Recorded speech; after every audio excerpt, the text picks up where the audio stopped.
Action Motorsport vous est présenté par la Capitale Assurance Générale, l'assureur québécois des motocyclistes. RPM Rive-Sud, pour rouler ensemble en grand. Et Motojournal, le magazine numéro 1 des motocyclistes québécois.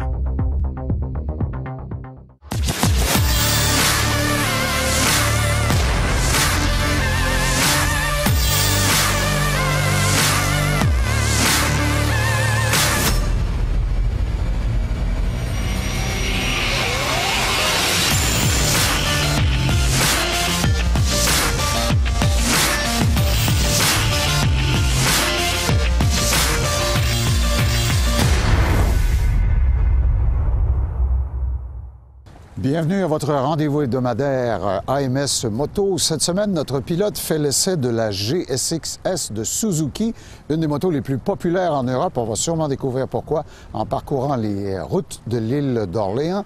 On va se renseigner auprès des experts de la SAC sur le choix approprié d'un casque, bien sûr, et on parlera évidemment d'accessoires pour aller avec la moto. On prend la route dans quelques instants. André, chez APM Rive-Sud, quand Suzuki a décidé de quitter l'Amérique du Nord avec ses véhicules automobiles, on avait sollicité tes pronostics. On t'avait posé la question, est-ce que ça va avoir une bonne ou une mauvaise influence pour la division moto? Et ton pronostic se vérifie?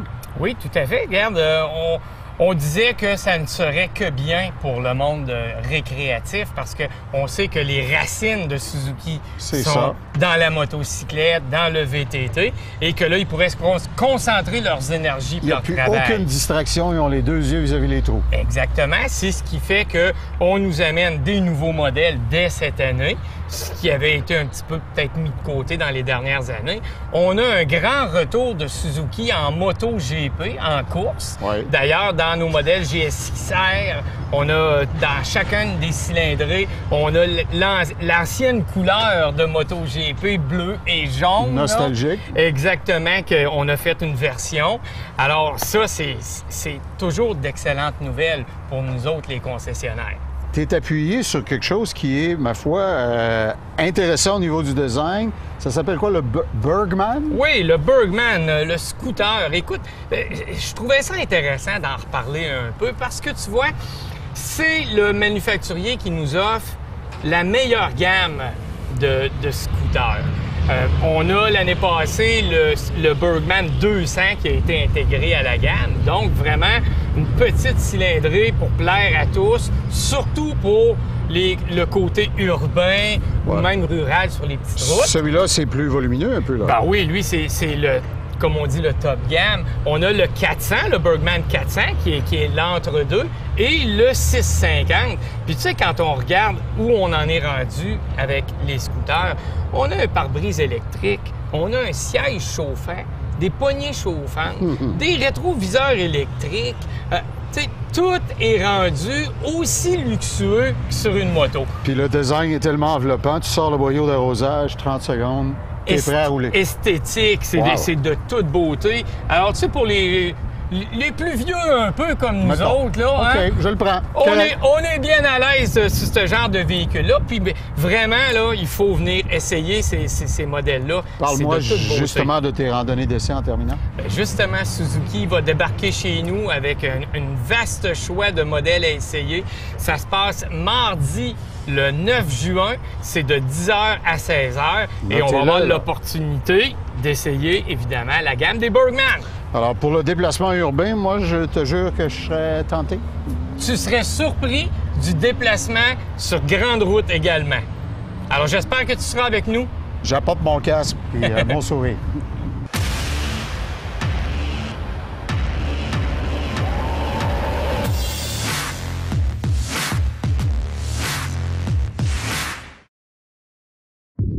ADM Sport, fier partenaire de AMS Moto.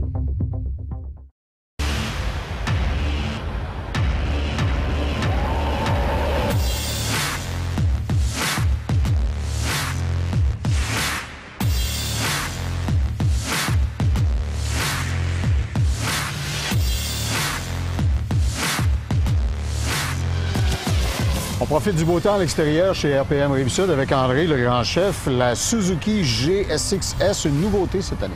C'est la nouveauté de Suzuki.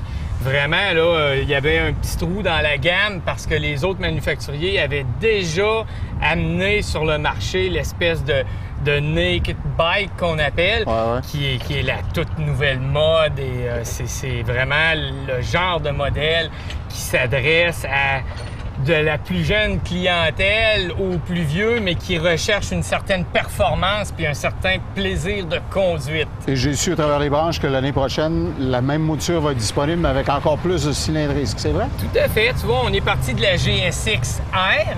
On parle de la GSX-S. Alors, on a le 750 2016. On nous prévoit la 1000cc qui va venir la rejoindre. Bien, merci André. Notre pilote Marc va nous en dire plus sur l'historique de cette moto.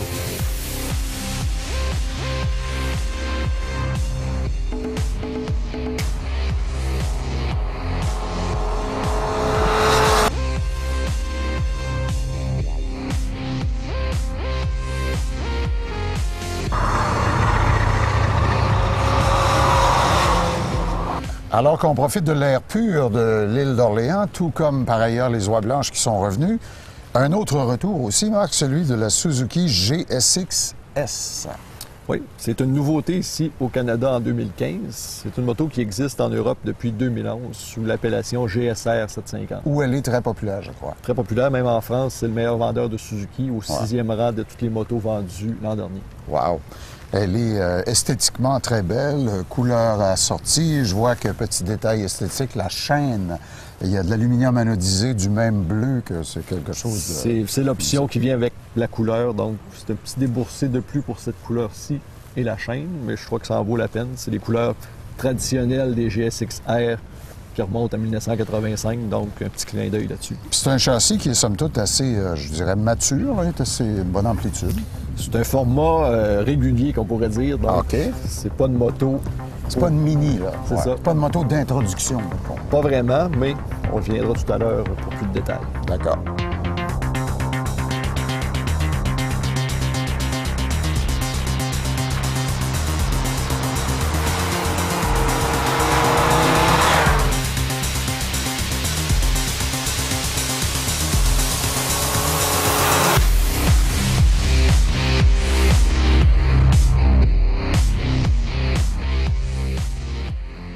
Alors, Marc, cette Suzuki GSX-S, ce qui me fait sourire un peu, c'est que, bien sûr, elle a l'air tout à fait moderne, contemporaine, mais je vois, par exemple, des câbles, elle est à injection, mais elle est à câble. Alors, c'est une espèce d'assemblage de différents niveaux de technologie. Comme je disais tout à l'heure, c'est une moto qui date de 2011, pas 1911. Oui. C'est vraiment la technologie du temps, oui. C'est une moto aussi qui est bâtie autour d'un prix. Ah, OK. Pas vraiment aller trop dispendieux. Il faut aller chercher les gens qui ont un budget et qui veulent avoir une moto qui performe aussi. C'est sans doute pas étranger au fait que tu nous expliquais tout à l'heure qu'elle est très populaire en France. Ça veut dire que les planificateurs de produits ont bien fait leur travail. Le rapport qualité-prix est très bien. D'accord. Donc, on y va aussi avec des équipements de genre la suspension qui est ajustable en précharge seulement, que ce soit à l'avant ou à l'arrière. Les modes d'injection, il n'y en a pas, comme on a dit tout à l'heure. On a quand même l'ABS, qui est rendu la norme sur pratiquement toutes les motos. Ce qui est prudent sur le genre de destination pour cette moto-là, là, parce qu'on peut imaginer que certains vont faire travailler leur poignet droit pas mal. Certains, oui. Ensuite, on a du côté de l'échappement, une espèce de valve. Les vieux de la vieille vont comprendre ce que je veux dire, une espèce de système exup que Yamaha avait sur ses modèles FZR dans le temps. C'est un petit papillon dans le système d'échappement. Qui régularise ce que les ingénieurs appellent le back pressure, la pression résiduelle. Là. Exactement. Ah, OK. Donc, c'est vraiment plus de couple à bas régime au fur et à mesure que les tours montent dans le moteur. On a plus d'expansion. C'est une espèce de truc beau, bon, pas cher pour provoquer plus de sensations pilote, dans le fond. Oui, puis un meilleur comportement aussi du moteur. Donc, la bande de puissance plus régulière. OK. La position de conduite, l'aménagement, il me semble que le réservoir me semble un peu haut. Est-ce que je me trompe? C'est un peu le compromis avec un cadre porteur comme ça. Donc, pas le choix. Le moteur, on lui donne une bonne garde au sol aussi. Ça peut paraître gros. Une fois en marche, il n'y a aucun problème. On va y revenir tout à l'heure pour les impressions de conduite, mais je veux dire que c'est plus facile à rouler que ce que ça en a l'air. Elle est à chaîne, on le disait tout à l'heure. Oui. Je vois que le freinage a l'air, par ailleurs, tout à fait à la hauteur de la situation, en tout cas en apparence. Là. Puis ajustable aussi, comme c'est pratiquement la norme sur toutes les motos, pour aller chercher les différents types de grosseur de main. Donc, pas nécessairement besoin d'avoir une main pleine grandeur pour être en plein contrôle du freinage. Double disque à l'avant, donc d'ailleurs. Oui. Etc. Pour le poids, c'est 470 livres quand même, à sec. Donc, il faut avoir une bonne capacité de freinage. Puis l'esthétique, il y a en quelque sorte des options pour customiser l'assemblage de couleurs. C'est ce que je comprenais. Bien, cette couleur-ci, c'est une option. Comme je disais tout à l'heure, la chaîne et les couleurs bleues et blanches. De série, c'est la couleur noire avec des accents gris. Je suis surpris qu'ils n'aient pas anodisé la fourche exactement dans le même bleu, mais enfin. Tu expliquais tout à l'heure que c'est une moto qui en donne pour le prix d'entrée. Alors, probablement que ce genre de calcul-là, quand on fait de l'assemblage à haut volume, ça pèse pour les comptables. Pas beaucoup.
Vous savez, le choix d'un casque peut être une tâche très ardue. Il y a plusieurs critères à respecter. Question d'y aller vers votre sécurité avant tout. Le premier critère qu'on va observer ensemble, ce sont les normes. Au minimum, je recherche une norme DOT, qui est le critère d'auto-évaluation de l'industrie. Mais idéalement, je vais aller vers une norme ECER 2205 ou encore une norme SNEL. Ce sont les normes qui, entre autres, sont obligatoires sur les grands prix en moto. Deuxième chose, j'essaie d'opter pour un casque intégral qui va protéger adéquatement tout le visage avec une bonne mentonnière. Chose à respecter aussi, l'ajustement très important. À ce sujet, fiez-vous à vos conseillers en succursale. On parle souvent qu'un casque doit nous obliger presque à nous mordre les joues parce que le casque doit faire partie intégrale de l'équipement et rester sur la tête en cas d'impact. Plus de casque, vous n'êtes plus protégé et un casque qui se balade sur votre tête peut pousser à une commotion cérébrale. Donc, on ne prend pas ça à la légère. Au niveau de la visibilité, je veux un casque qui, idéalement, va avoir des couleurs qui vont être contrastes, qui vont me permettre d'être vu sur le réseau routier. Si je veux opter pour un casque qui serait peut-être un peu plus mat, je vais en rechercher qui vont avoir des bandes réfléchissantes, peut-être souvent invisibles, qui vont respecter votre style, mais qui vont réfléchir énormément quand la lumière arrive dessus. Est-ce que j'achète neuf ou usagé? La réponse, c'est neuf, évidemment. Il y a une date de péremption sur les casques entre 5 et 7 ans, dépendamment des manufacturiers. Ce qu'il y a à savoir là-dedans, c'est que les matériaux du casque vont se déshydrater, vont s'altérer et votre protection va être moindre. Aussi, est-ce que le casque subit un impact léger ou lourd? C'est pas grave. On remplace le casque immédiatement, généralement, en cas d'impact. Donc, je veux acheter un casque neuf pour éviter à tout prix de me ramasser avec un casque qui serait inefficace. Mon passager, qu'est-ce que j'en fais? Ce n'est pas le temps de passer votre vieux casque qui n'est plus bon au passager pour vous en acheter un neuf. On traite le passager comme le conducteur parce que lors d'un impact, il va avoir le même impact que le conducteur. Donc, très important, on respecte les mêmes normes au niveau de la sécurité. Vous voulez plus de renseignements? Tous ces renseignements et plus sont disponibles sur le site de la Société d'assurance automobile du Québec. Cette info flash vous a été présentée par la Société de l'assurance automobile du Québec.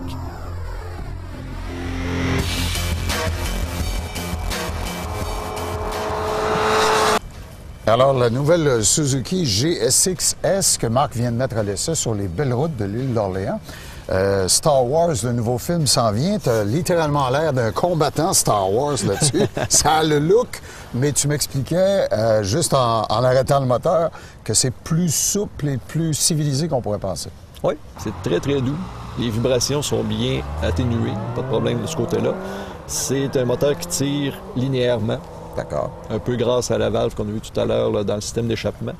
On peut rouler en 6e vitesse à 4250 tours à 100 km/h. Alors, la petite randonnée pout-pout sur l'île d'Orléans, tu traverses un village, tu ralentis, tu n'as même pas besoin de rétrograder. Pratiquement une moto automatique. Tu mets ça en 6e, je peux descendre à 2000 tours en 6e vitesse de village, justement.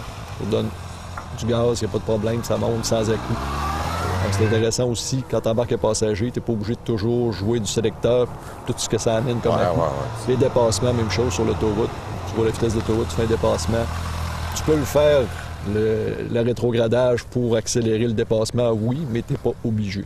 Les routes de l'île d'Orléans sont bucoliques, mais parle-moi de la suspension, comment elle travaille? Suspension réglée de série, c'est un petit peu ferme pour mon poids. D'accord. Donc, personnellement, j'en enlèverais un petit peu là, de précharge pour avoir un meilleur roulement. Mais du reste, là, c'est très bien. La tenue de route est très bonne. Bien chaussée aussi. Évidemment, il y a peut-être un peu moins d'électronique sur celle-là que sur certains autres modèles que tu as essayé pour nous cette saison, mais ta capacité de solliciter le moteur ou d'ajuster tes courbes demeure là. C'est ça. C'est vraiment le pilote qui fait la différence. Donc, ça peut s'adresser à un débutant, oui, mais pas un débutant qui commence dans la moto. Quelqu'un qui revient, quelqu'un qui veut avoir une moto sportive, mais sans nécessairement avoir une super sportive avec les plaques qui viennent avec. Ouais. Ni non plus une custom parce qu'il y a trop peur des sportifs. Donc, c'est vraiment le compromis entre les deux. C'est très confortable. C'est une moto qui est facile de prise en main. Donc, on embarque dessus. Il n'y a pas de stress à avoir. Toutes les commandes tombent sous la main. Il n'y a pas de problème là-dessus. Il n'y a pas de carénage très, disons, impressionnant à l'avant. C'est minimaliste, là? Ça aide pour les excès de vitesse. Donc, ça nous dit vraiment la vitesse qu'on roule. Ouais. C'est pas un problème de ce côté-là. Un moteur heureux est un moteur qui a des mouches entre les dents, hein? C'est connu. Alors, aussi. OK. Alors, est-ce que, en terminant, c'est une moto que tu recommanderais aux gens pour qui on la destine, c'est-à-dire ceux qui veulent monter d'une coche là, dans la classe sociale des motocyclistes? C'est un très bon rapport qualité-prix. Ça se compare facilement dans le même style au Triumph Street Triple et aussi au Yamaha FZ09. Les deux autres vont nous amener à être plus délinquants que la GSX. Malgré ton âge et ta sagesse. Faut pas se fier aux cheveux gris. Excellent. Bien, merci beaucoup pour l'essai de la GSX-S. Elle a de la gueule et je rappelle que celle-là, elle a l'option, évidemment, des teintes bleues synchronisées sur les réservoirs, la structure arrière et même la chaîne, imaginez.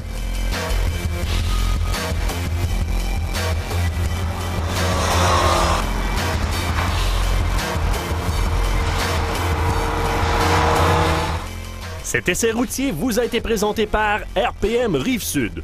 Pour rouler ensemble en grand.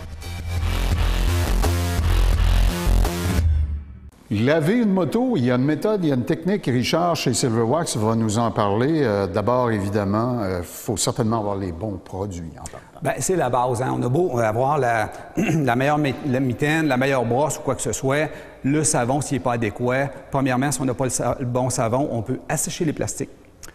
On peut aussi enlever les scellants ou les cires qu'on a mis sur notre moto facilement. Après quelques lavages, ça part. Fait qu'au départ, il faut avoir le bon produit. Il faut que les pH soient contrôlés. Et ça prend une certaine lubrification. En plus, il faut mettre à peu près 1 once par gallon dans la chaudière. Pour faire en sorte que les détritus s'éliminent bien, ne se réaccrochent pas en cours de route. Puis le bon pH, bien, tu en parles, ce qui veut dire que le savon à vaisselle puis le savon à plancher, on laisse ça en dessous de l'évier de la cuisine. Ouais, à proscrire, vraiment important. Quelle est la méthode lorsqu'on l'applique? Il faut savonner beaucoup? Il faut arroser avant? La méthode est vraiment simple pour une moto. Au départ, il faut bien rincer. Ça, c'est très important, c'est primordial pour éliminer tout ce qui est sable ou saleté qui est collé sur le véhicule, qui peut égratigner lors du lavage. On rince. Après ça, on prend notre savon, on met 1 once par gallon, on prend notre mitaine standard, une bonne petite mitaine standard, on lave et on rince après ça. Une fois que c'est fini le lavage, qu'on a tout faites les parties au complet. Il y a quelque chose qui est magnifique au niveau de la moto, c'est qu'on n'essuie pas ça avec un chamois. Ça prend une patience d'ange pour faire ça. Oui, puis on n'est pas capable, ceux qui ont des motos le savent très bien, on n'est pas capable de la laver comme du monde. Il reste toujours de l'eau partout. Fait qu'à ce moment-là, ça s'assèche avec un assècheur d'air, avec quelque chose qui pousse de l'air.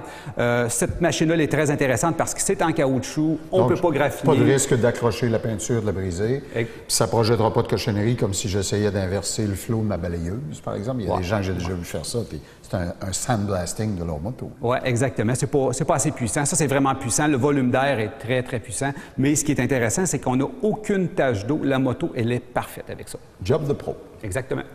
Ce volet esthétique vous a été présenté par les produits Silverwax. Silverwax, des produits de haute qualité, conçus, fabriqués et testés au Québec.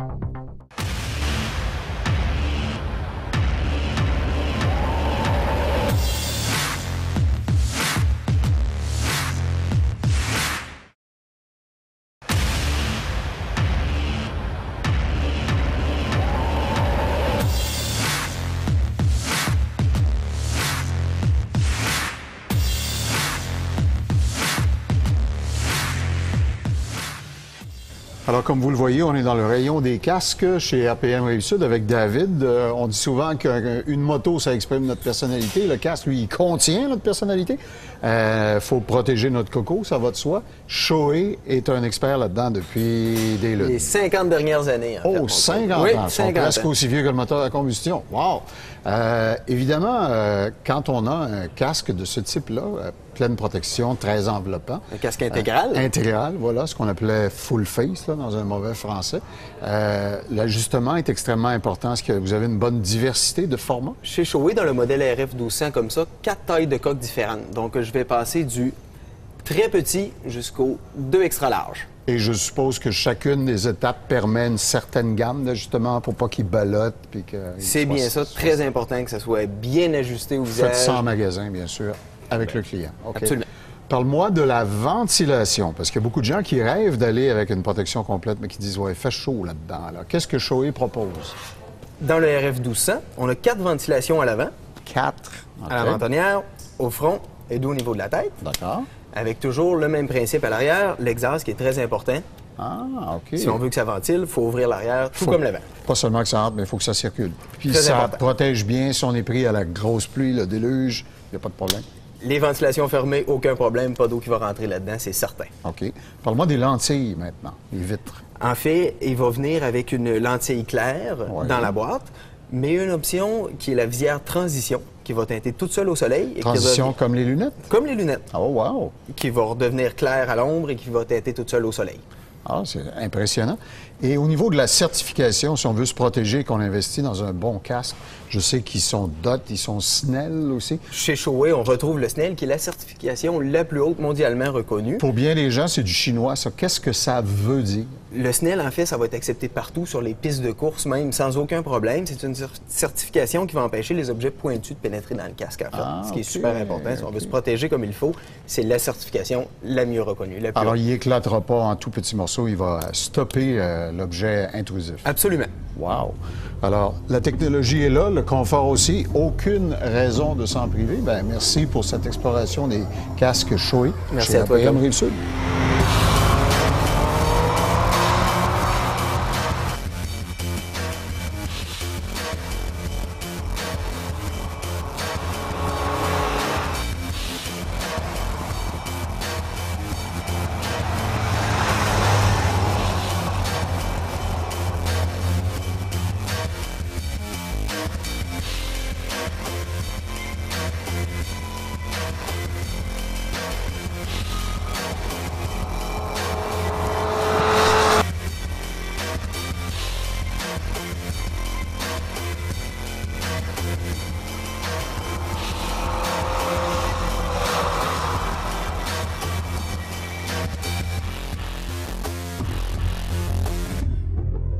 Toute l'équipe de AMS Moto remercie les gens de l'île d'Orléans de leur décor et de leur hospitalité. On a essayé cette semaine une magnifique Suzuki. On se donne rendez-vous la semaine prochaine pour une autre monture qui va vous donner vous aussi le goût de vous retrouver sur deux roues.